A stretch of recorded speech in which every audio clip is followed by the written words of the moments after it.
In today's episode, we speak with Summer Owens. She is a motivational speaker and an author of Life After Birth, which is a memoir that she wrote after being pregnant at the age of 15.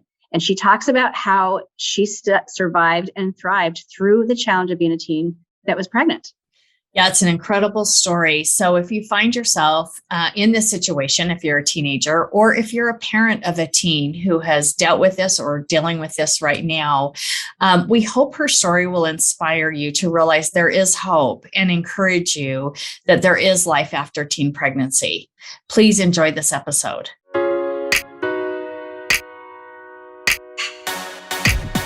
All right, so we are so excited to be here today with Summer Owens. She is the author of Life After Birth, which is a memoir of survival and success as a teenage mother.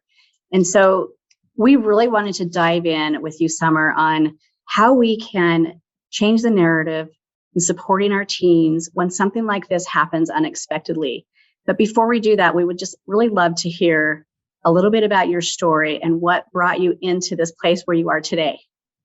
Oh, thank you so much for having me. It is always a pleasure now to share my story. I did not start doing it until I wrote the book. So I guess I'll go back to that. I published my memoir in 2010. And that was after people would ask me all the time, people who knew me, how did you do it? And that was from me really thinking about the time when I was in college and people would see me with my son, sometimes sitting right beside me in class, but if not in the meetings or just with me all the time. And I said, my answer at the time was, I don't have to think about how I do it. All I have time to do is do it. By the time though 2010 came, I was going through a divorce and I was at a place where I needed to do something to really help me. And the reason why I chose writing my memoir is because I was also at a place where I was financially in a good place. I had worked really, really hard all my life and been in school and working and being a mom. And for the first time, I was just working and being a mom. And so I had more time, but I also had gotten out of survival mode and I was able to see past myself. And I could see how other young moms were struggling. And I thought that was a perfect opportunity for me to share my story with them. On top of that, my son was a teenager and done listening to me probably. And I saw that young women were listening to me, whereas he wasn't so much. And I said, okay, I need to be what my son needs. I need to be that to somebody else, some other parent for their child. And so it's like, okay, now's the time to sit down and write my story. And it was therapeutic for me. And what that story is, and the short version of it is, I became a mom where I got pregnant on my 15th birthday as a result of a forced sexual encounter. A family friend, a friend, I didn't even know the family member at the time, but it was a friend of his who was with him. And it happened. And I like to talk about it now, like I say now, present tense, because I didn't before, because it was my own low self-esteem that got me in this situation. He told me I was pretty and I felt like I owed him something. And so I let him touch me a little and he took it further. And that resulted in me getting pregnant on my 15th birthday. And then I had my son, of course, before I turned 16. And so I decided, Summer. Yeah, go ahead. I just decided to write my story and to share it, to show that at that point in my life in 2010, again, I was out of survival mode. I had made it.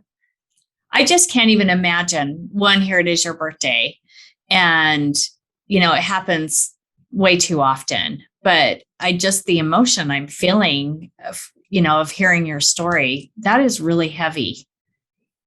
It is. And it has been for a long time, but it's gotten a whole lot easier for me because every time I say it and I share it, it takes less off of it, less of the pressure, less of the stress. Is more matter of fact.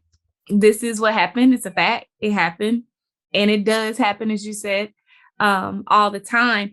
But the difference is what I decided to do with it. I decided to use it to build me and make me stronger and push me to be a better person, to be an independent woman and take care of my child.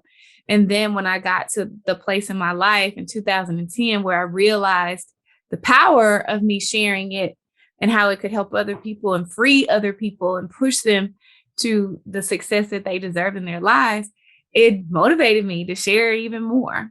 And so you share you have a video on your website, and you share the story that you must have told a good friend what had happened. Is that correct?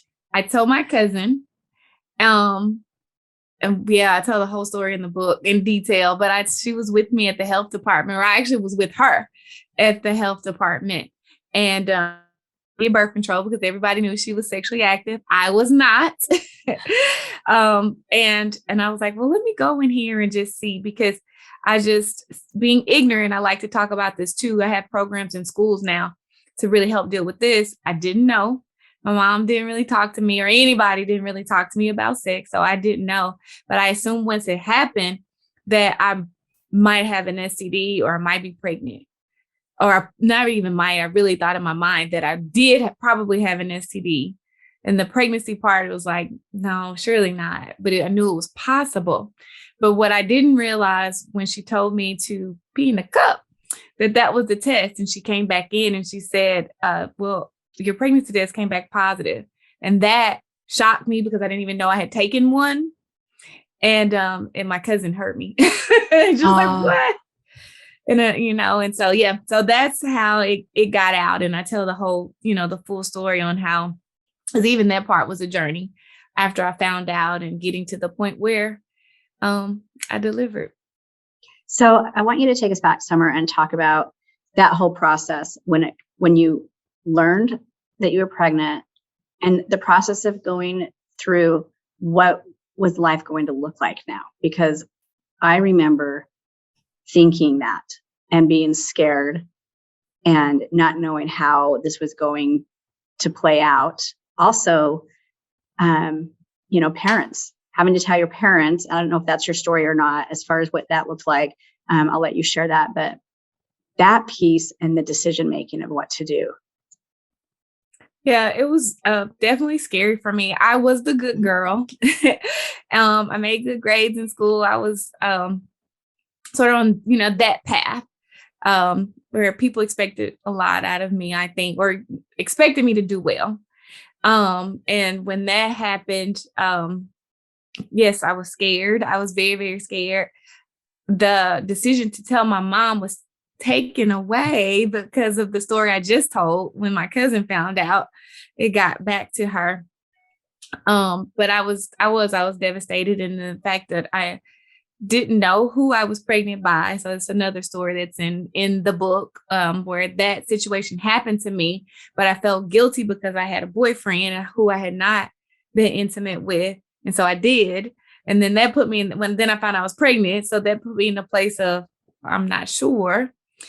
So that was, now I'm embarrassed and I'm scared. And I don't know what the future holds. And I never, I thought I didn't agree with abortion. I never had agreed with abortion until it happened to me. And that made me rethink everything. But that put me in a place of having to choose, although at 15, I really didn't have a choice. I was sneaking, trying to figure it out. But my mom found out and she said, no, that's not happening. And it didn't go forward. And I had my child. Again, that was a short way of telling a long story. Yeah, it's okay. Yeah. It's okay. Totally understand. but I had my son, and I was a sophomore in high school, and I pushed forward. I did what I had to do, and I graduated from high school, number 8 in my class. I was voted most likely to succeed, in spite of me being the one with the child. Good for you.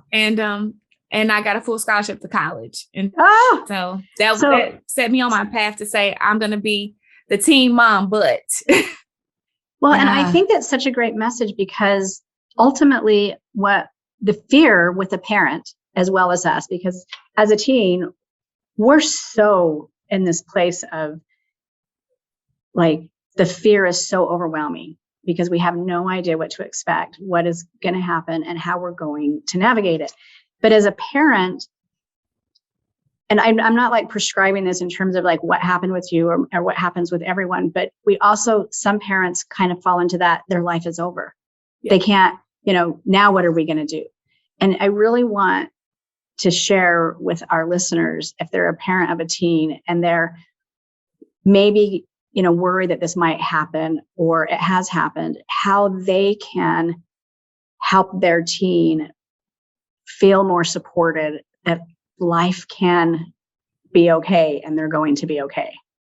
Yeah. So I've gotten approached with this lots of times now from people that I know and care about that have the exact same thought that you just said, like, oh my gosh, it's embarrassing a lot of times for parents, right? And especially parents in positions, certain positions and certain roles. It can be embarrassing. I am a mom of a teen parent now, so I can relate directly to this question. I speak on teen pregnancy and teen pregnancy prevention, but my son had his first child at 19. And so I remember exactly how I felt. I was just like a lot of parents. I was devastated. And I was thinking, well, number one, this is embarrassing. It feels like I haven't taught you right. And all the things, even though I was that teen parent myself. But the message is, life isn't over. And it is hard. And first of all, I always tell them embrace the grief, because you're grieving what you thought was supposed to be their life and their plan. That's what you thought. And so it's fair to grieve that, although it probably wasn't going to be that way anyway, because we're, as parents, you can do all the right things and things. They make their own choices. They do their own thing. But then also understand a baby is coming, and you know what's going to happen. You're going to forget about all the grief. You're going to and you're going to embrace that baby. But to get to that point, and I talk about this in my book too, that the child needs to be loved throughout, or else they're going to have a really hard pregnancy. They can give up on life and they can feel devastated and they can feel hopeless. But if you can encourage them, and of course, this still isn't the case because I work with enough teen parents to know they're still young people and they're still going to do what they want to do. But they have a better chance of success if they don't feel constantly judged and criticized and put down. And so even though I became a teen parent the way that I did, I don't make a big deal about it when I'm dealing with other teen parents, because at the end of the day, it doesn't matter. I was a teen parent. I was going to be just like them, a teen parent who has a child to take care of. Nobody needs to hear the story of how it happened, unless I'm using it to help somebody. But when it came down to it, I was just going to be a teen mom, just like them. And I would be a single mom, just like them. And so they need to feel loved and cared for and supported, and just shown the way and shown that opportunities still exist and just how to go after those opportunities. And I really enjoy and appreciate being able to talk to them about how they can put themselves in a position to receive the help that they need, because sometimes that's what we can do. We being people can put ourselves in a position where we can't receive help or we don't receive the help that we need. Well, I think it's so important too, because I know I'm older than you, but I remember in high school, I had a friend who got pregnant our senior year, and mom shipped her away to have the baby and put it up for adoption because of the shame or whatever. And I can't even imagine the damage that did to her as a young woman. And just, it just still to this day, I've never forgot about it. And I thought, how did she live with that and move on in her life? Yeah. And that's actually a common story too. And of course, generationally, it changes a little bit. And like, even now it's way more accepted.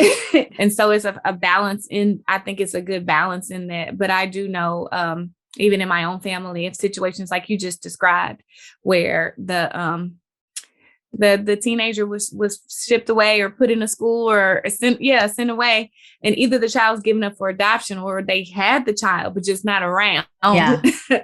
But just not around. So I'm grateful though in my situation though. My mom embraced it. I'm the oldest of 5, so she had younger children than me. My youngest brother was only 5 years older than my baby. And so it was a challenge, for her having more children. But my grandmother played a big role in helping and supporting me. She's 99 years old now, still here. But I give her a lot of credit for helping me get through that very, very hard time in my life. Wow. Well, I have a question. How did you stay committed to finishing school? Was it a support system? Was it a combination of things? But I would just think mentally, how did you stay motivated? And because that's not easy, raising a baby. And even if you do have support, there's your hormones and just everything. But how did you do it? What did you have to dig deep and find the courage? Yeah, it was definitely hard. So the support system part, I moved away to college. I got a scholarship to Memphis, and I'm originally from Jackson, Tennessee, which is about an hour east. And so it was hard to make that decision. But when I visited the school, I felt like this was home, University of Memphis. Everybody who knows me knows that I'm a big fan of the University of Memphis. I was the president of the Alumni Association most recently. And so, but it felt like home, felt like that's where I was supposed to be. And so my first year of college, my son stayed with my grandmother. And I was really, really grateful that she gave me the opportunity to take a year to live in the dorm and be a normal student. But I did bring him. I went home and got him as often as I could. I snuck him in the dorm. I talk about that in the book too.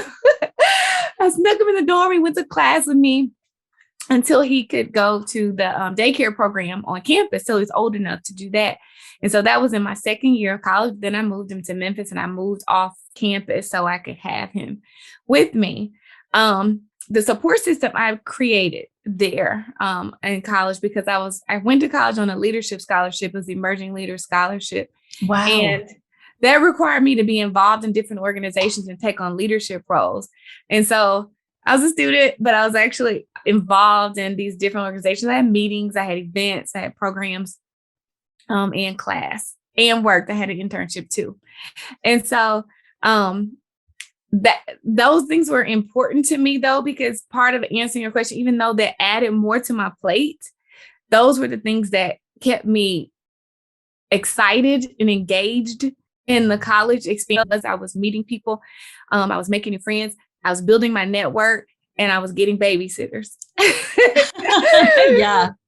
And so those were the people who helped me. And so not only so I had students who helped, but more importantly, or not more importantly, but more broadly, I had the people on the staff that were helping me. The director of Student Activities Council, her name is Tammy Hedges. She's the vice president at the University of Memphis now, but she was the director of Student Activities Council. She saw me working hard, and she helped me. And so she would have my son in the office when I had class.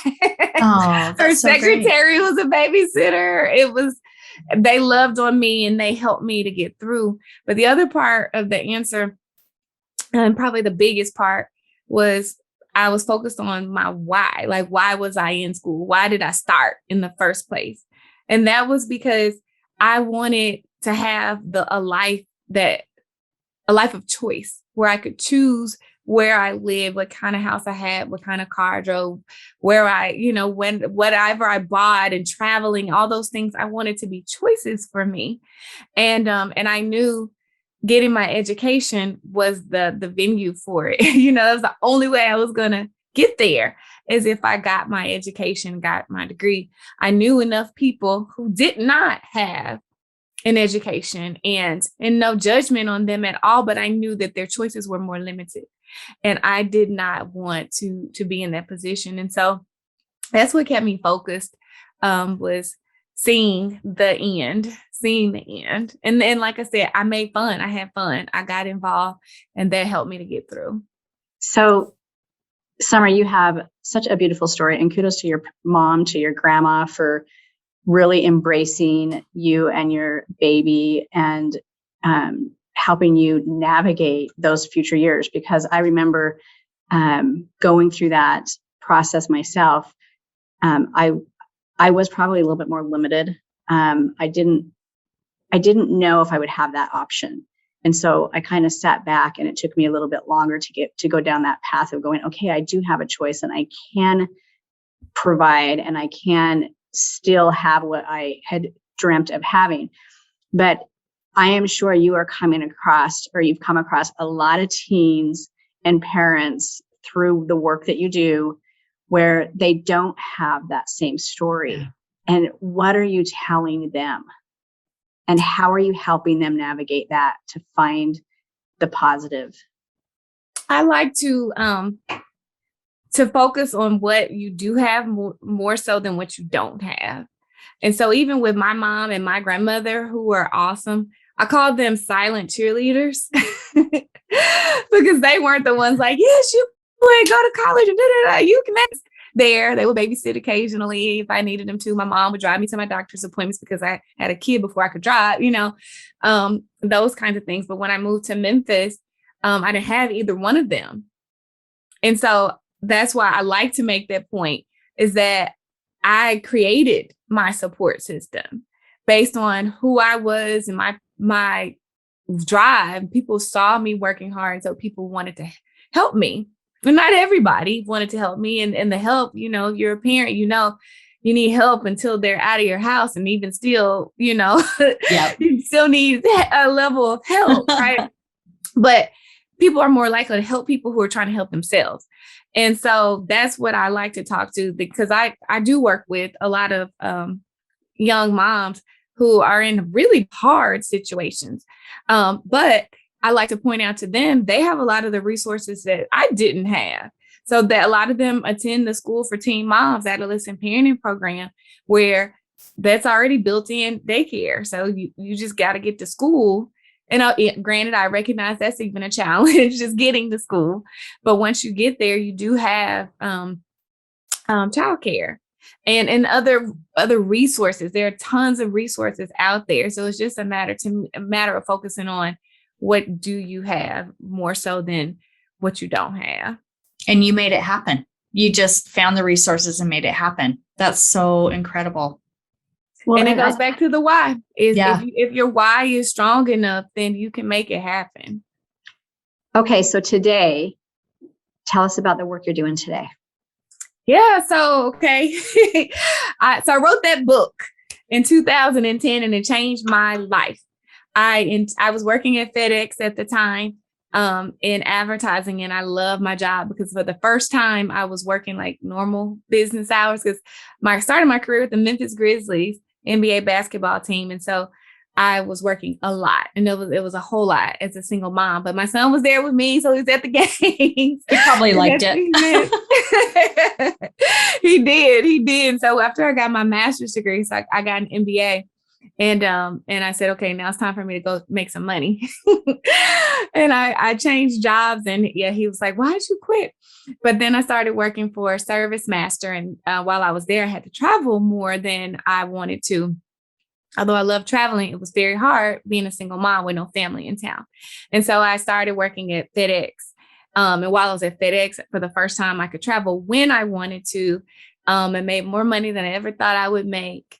And I wasn't in school. So I was just like in a great situation. But then I wrote the book, like I explained earlier, when I started to write it, or why I wrote it, and asking me to come and speak. And then I started getting on the news. And then I was on CNN Headline News, and I was on the 700 Club. So I was on national news and international news. And back to the speaking, when I would get invited to speak in schools, I would have students and teachers lined up to talk to me afterwards. And this, granted, I was speaking on my lunch break. So I was like sneaking away from work, taking these extra long lunch breaks. But I'm like, I was loving it. So they would come up to me and they would talk to me and they would share their stories and ask my opinion. And I'm like, I really like this. This feels good. And I would go back to work and, do my work, because I didn't let my work slack, but I was trying to just hurry up and figure out how I could get in front of some more people. especially young people. And I ended up quitting my job though at FedEx when they offered a buyout. And I put in for the buyout and I did not get the buyout. Dang. I did not get the buyout, but I never forget. And I always like to tell the story too. Lori Tucker, she was a senior vice president at FedEx who had read my book. She heard about my book. She read about my book and she was very complimentary.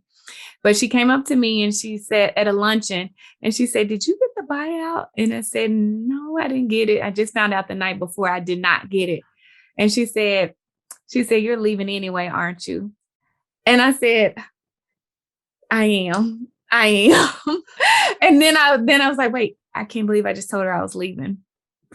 And I did. And so then I was like, okay, I felt like my heart had spoken.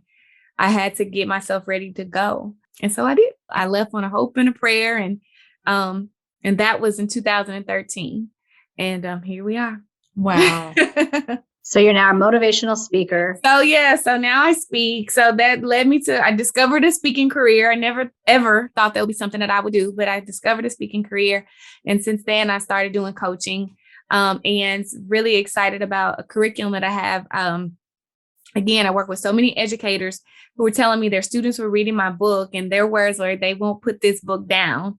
And they were stealing it. I had teachers telling me their students were stealing the book out of the classroom. I was like, well, if you're going to steal something, steal a book and steal my book. That's all right. There you go.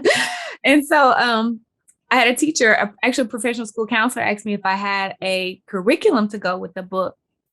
And so I got busy and created one. And so now I have a literacy, life skills, and character education curriculum and workbook that is aligned to higher learning standards. So it's improving their ELA or their literacy levels using English language arts standards, but it's also focusing on life and making them more resilient. So yeah, just going back, before I left my job at FedEx, I started speaking in schools. I was going to a school every lunch break. I said, I need a name for this. This feels like like I need to start a business. And I woke up one morning and that's all I could think was, so what? So what? I'm a big fan of Oprah, Oprah Me Winfrey. too. And while I was at FedEx, I actually, we did, she always does her favorite things, Oprah's favorite things list. And I had to go out to Harpo Studios and because FedEx does the shipping. So I was over that project. And so I recently been at Harpo Studios and Oprah's a fan. Her name is her business. And I'm like, mine is so personal to me. How can I put my name in it? And that's where the so what came from. But what it means, though, is saying so what to your challenges and so what to your obstacles and figuring out how to move forward from those by saying, so now what? So whenever whenever I have a challenge or a problem, the first thing I say is, so what? Is no matter how bad it is or how horrible it is so what? And then, so now what? How do we move forward from this? No complaining about it. It's just embrace it and move forward.